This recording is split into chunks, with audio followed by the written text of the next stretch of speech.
Hi, hello, salut, bonjour. I hope you're doing very well from wherever you're watching at this moment. I'm glad to have you online. And as you know, we're continuing our series on civic education regarding the situation in Cameroon, where presidential elections recently took place on October 12th. And up until date as we speak, there is no word of the full tabulation that will give you a preliminary results. And as you know, rising tensions across different parts of the country is putting everyone on edge. And everyone is looking at one particular institution, the Constitutional Council. This is the institution that is legally charged with the responsibility to proclaim the final results and declare a winner. And at this point, we can bring you fresh information that tells us that the frontrunner, Issa Tchiroma Bakary, who came out and publicly declared that with the information at their possession, it shows that the people sided with him and therefore constitutes a claim to victory. He hasn't yet filed any petition, and we will tell you why in a moment. And we also have information that a police officer that was stationed in Ngaoundiri, who came out and said he was very happy with the progress and the reports that show Issa Tchiroma Bakary as a winner, but still cautioned that people should wait for the official results proclaimed by the said Constitutional Council, was arrested and whisked away to the center in Yaoundé. At this point, we can also confirm that very important buildings were burned in Dschang. And also, there was so much turmoil in Bafoussam. In Douala, the situation has been tense with incidences of tear gas. So we know that at this moment where there's high tension in the country, everyone has one thing on their mind. Their gaze is set to Yaoundé, where the Constitutional Council sits. And at this point, even though Elections Cameroon has convened for what they would call a compilation of all the results that have come from the different divisions of the country, it doesn't still satisfy the people because there has been increased vigilance as everyone is clamoring for transparency, and the people have been going to these offices trying to see for themselves if the results that came out of the polls on the night of October 12th are the same results that are being transmitted across the different channels. And so we're going to break down the entire process that takes this important document called procès-verbal and transmits it all the way to Yaoundé, because as you would understand, the Constitutional Council doesn't have enough time to go through and dig deep to find out all the different irregularities, and that is a concern. So let's start by explaining to you what is the Constitutional Council of Cameroon, and to give you a little bit of a synopsis why the people are skeptical. Number one, the Constitutional Council of Cameroon, which is an institution that was supposed to have been in place over 20 years ago because it came into law in 1996.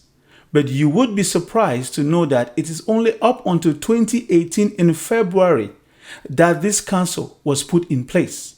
And on that same year, it exercised its first duties, which was the proclamation of the results of 2018 presidential elections. And as critics would say, it was unfortunate that every petition that was tabled before this very important institution ended up being called irrecevable, meaning inadmissible. And therefore, as we urge towards 2025 petitions, there is a sense of fear that this situation will repeat itself again. So, when you look at the constitution of the members of the Constitutional Council, pardon the tautology, 11 members, as it stands, were appointed by the President of the Republic, the incumbent of the CPDM party, President Paul Biya. And even though the document that the law that puts in place the Constitutional Council specified the mechanism of the appointments, it specifies that the President would appoint 3 members. The President of the Senate will appoint another 3. The President of the National Assembly would appoint another 3, again, all with consultation. And the higher Judicial Council would appoint 2.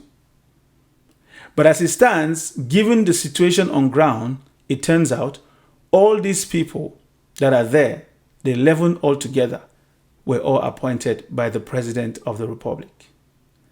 And there's also a cry that all these people that were appointed, the judges, the former judges, and so on and so forth, all of them used to be top-ranking members of the ruling CPDM party, or at least had very close ties with the government. And therefore, I expected, even in the instance where they weren't, they are expected to be neutral and impartial by denouncing any ties whatsoever before they assume office. But it would surprise you to find out that there were reports, reliable reports, presented across important media organizations in Cameroon of the president of this council just recently being seen mingling with members of the ruling CPDM party in his native land. And all of this is what constitutes the fear of people, because they feel that this institution might just be a rubber stamp. And that takes us to what are exactly the powers of this institution. For starters, the Constitutional Council, when it sits, it has 15 days to resolve petitions, although the president can shorten it to 8. But that said, when they take a decision called their rulings, it is final. There is no higher authority that can call it to question. And this could explain why Issa Tchiroma Bakary's team of lawyers, headed by Maître Augustin Gefak, came out and declared officially that they are not filing any petition because they already know the results. With all the documentation at their own keeping, they understand with their own procès-verbal that they have in their possession. The copies, they already know that they have nothing to worry about because they won and they don't need to go to the Constitutional Council to find out that information. Which again could be explained if we do the simple math. Because you can tell that from the register, the littoral region, the west region, and the 3 northern regions, which will be extreme north, the north, and Adamawa. Those 5 regions that I just mentioned are the big strongholds that constitute almost 60% or more of the entire register for those that register to vote. And if Issa Tchiroma Bakary is getting a higher percentage in all these 5 regions, and need not say we add the northwest and the southwest regions, that takes it to 7. And hands down, evidence is pointing to the fact that with the tallies that came from the polling stations on the night the elections results from the different polling stations were being tabulated, that is enough evidence according to them. So that takes us to the worries that people have with the Constitutional Council. We have gone through the appointment process, the members that constitute the council. We have looked at the history, the 2018 situation of Professor Maurice Kamto, and the recent petitions in August that they couldn't retain his candidacy for him to run on the basis of a technicality that could have been verified, but the council did not verify.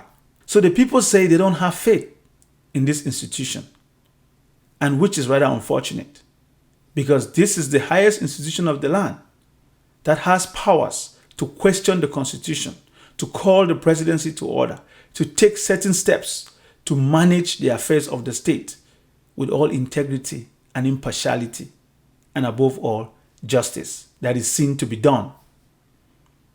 We can even cite instances where those that attended the petitions pertaining to the candidacy of the 2025 elections process are said to have been arrested because they were acting suspicious while the proceedings were taking place at the constitutional headquarters in Yaoundé. These and more are very weighty concerns that have been presented so far. Now, we do understand that everywhere you turn, you hear about the fact that when Issa Tchiroma Bakary was Minister of Communication, he spent his time during the same period when Professor Maurice Kamto declared himself winner of the 2018 elections, that Minister Issa Tchiroma Bakary took the turns to go around media organizations to defend the state and to say that nobody can tamper with the security of the state by declaring themselves a winner. Because if they do that, they know what they're exposing themselves to. And he mentioned that he wouldn't comment on the faith of Professor Maurice Kamto, but he would remind him that as a legal luminary that he is, he should know better what awaits him when he violates the laws of the land. And so they are citing that to say, fast forward in 2025, Minister Issa Tchiroma Bakary, in his capacity today as a candidate, is doing the exact same thing. But I must say there seemed to be a discrepancy between 2018 and 2025. And that discrepancy lies in the fact that the people took the electoral process by storm.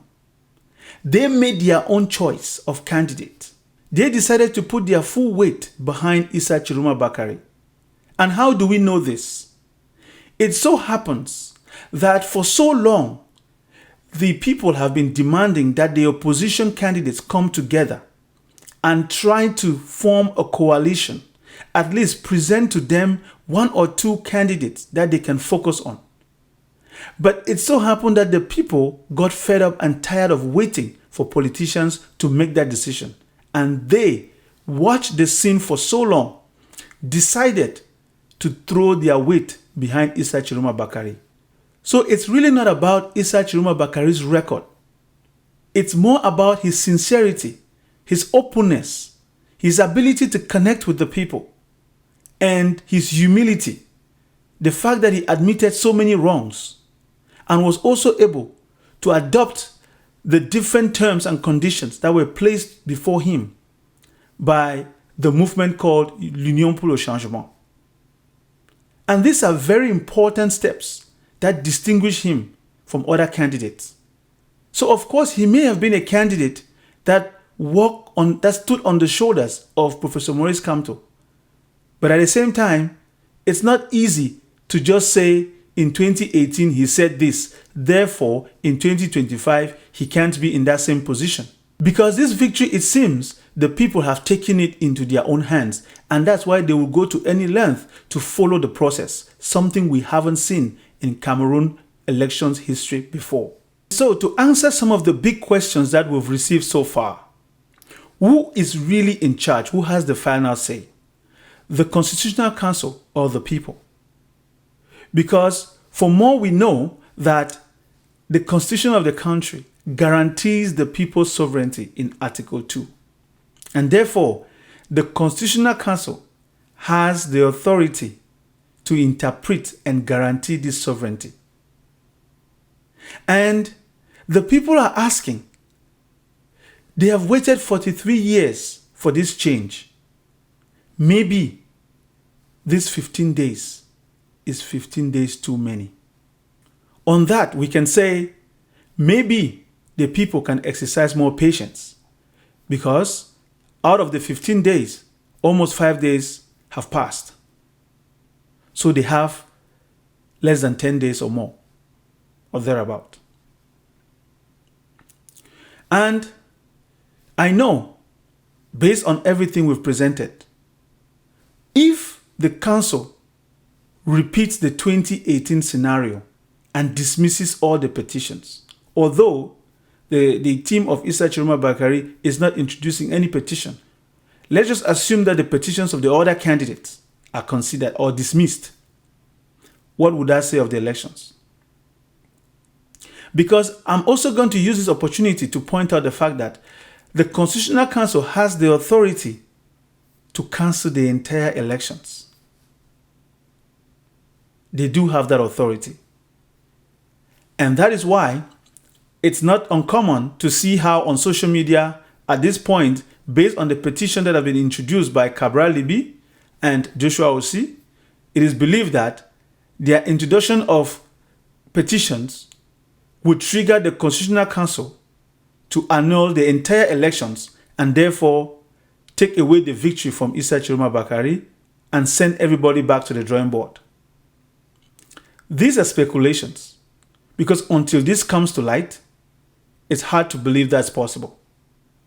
But again, there is a famous saying, impossible n'est pas camerounais.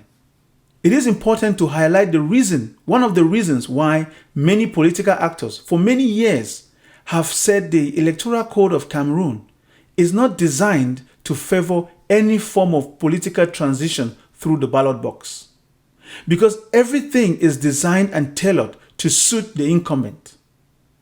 How do we know? We cite the fact that when ELECAM is done tabulating the results from the polling stations, it has to go to a communal headquarters. And in this place, you have a judge, who is supposed to be a judge of first instance, who in this case, again, these are people that are considered handpicked by the incumbent or the regime in place. And as you continue to climb the ladder from the communal offices, as you're going to the divisional and you're going to the regional, before you get to Yaoundé at the center, everything is being complicated because you are adding more and more members to sit down, in which case the political parties themselves become a minority in those constituted bodies that are supposed to oversee the transmission of this procès-verbal right to the source. And that is where there is a clamor for change, that this particular code is flawed to the T. However, it has been used in many elections already. So, on the other side, the other players are asking, why now? But it seems the people that were not paying attention for the most have started paying attention, and therefore they are clamoring for change. And maybe it might just be time that they intervene and change everything. Cameroon deserves truth without violence, because the amount of tension that is rising is probably uncalled for.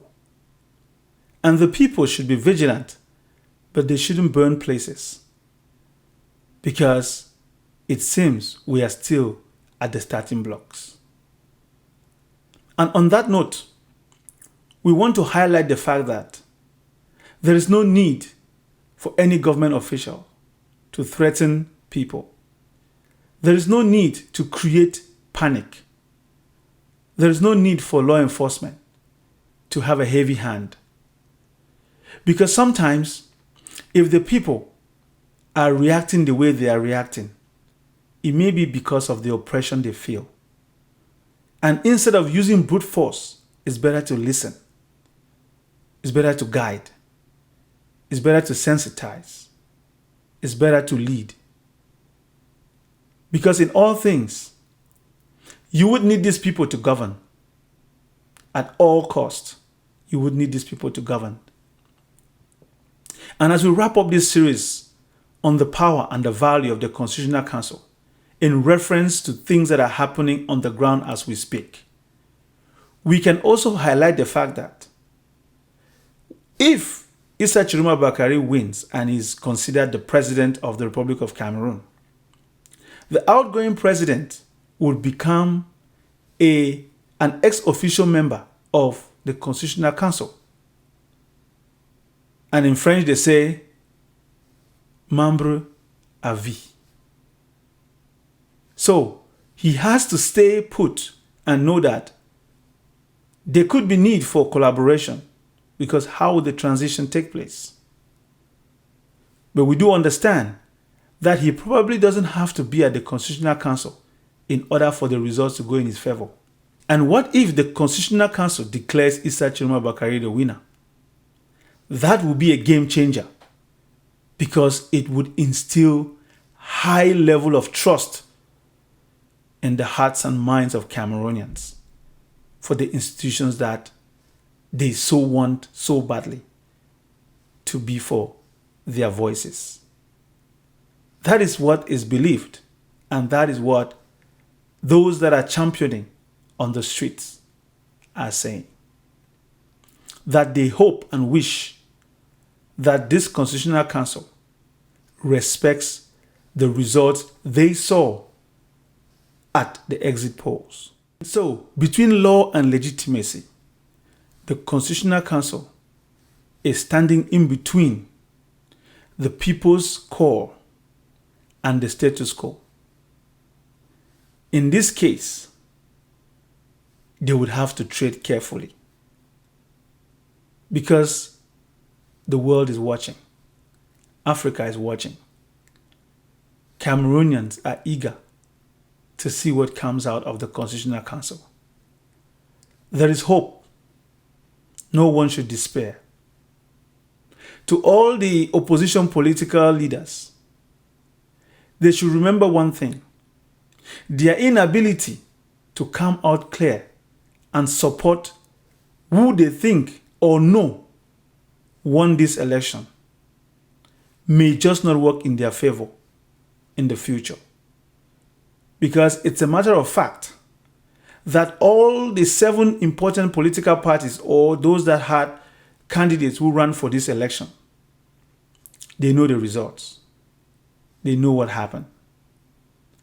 They may not be able to say it out of whatever reason.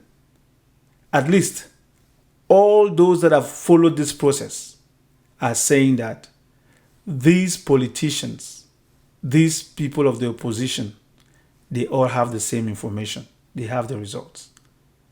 But for some reason, maybe Issa Tchiroma Bakary is not their favorite person. But what if that is whom the people have sided with and they are called to work with, or maybe oppose and be another good opposition? Because their time will come and they will need the people. But in the meantime, they need to speak up, because the earlier they speak up, the better.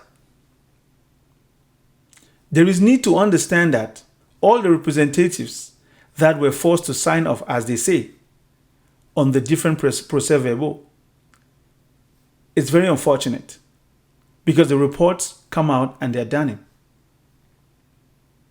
In the northwest and southwest region, in places that have been decimated by the ongoing unrest that existed, I was started since 2016, there have been gross irregularities to the point where the reports show that there are places where you have less than 500 inhabitants, but the voter turnout based on the ballots that were transmitted to the elections regional headquarters show what I don't want to classify as exponential numbers. And if these reports are founded, who is going to oversee the process to investigate? Because elections fraud is a crime that is punishable by law. Who is pursuing those that committed fraud? Malpractice.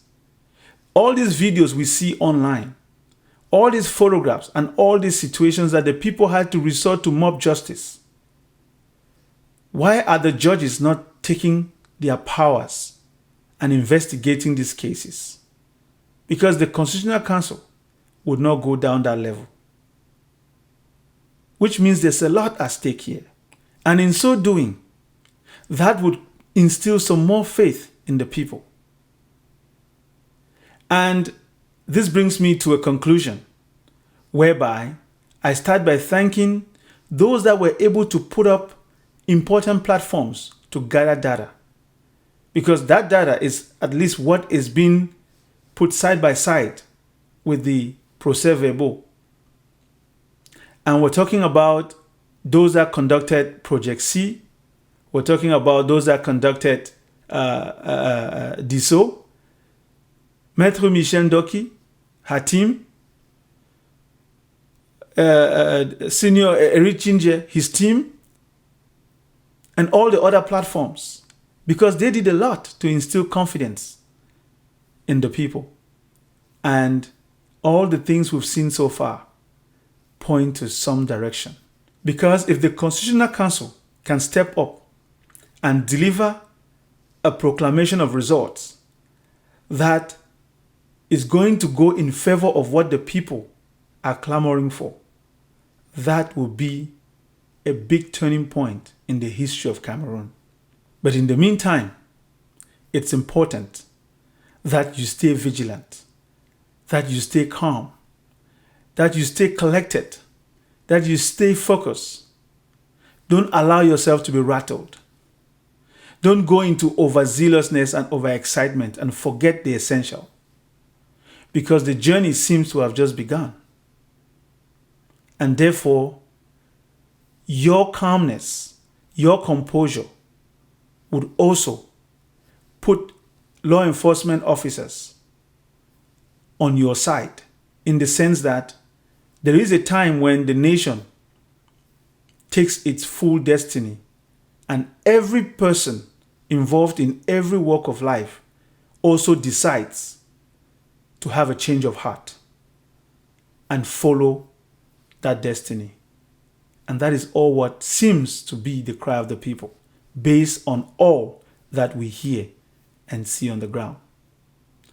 And at this point, I just want to thank you all for your continued support. As you continue to engage with this content, it helps other people to discover it and to also join the conversation. Keep it moving. The road may be long, but it's important that we continue to keep the conversation civil. And as we do it knowing that in all things, we have to maintain our composure, because the future is pregnant. God bless Cameroon.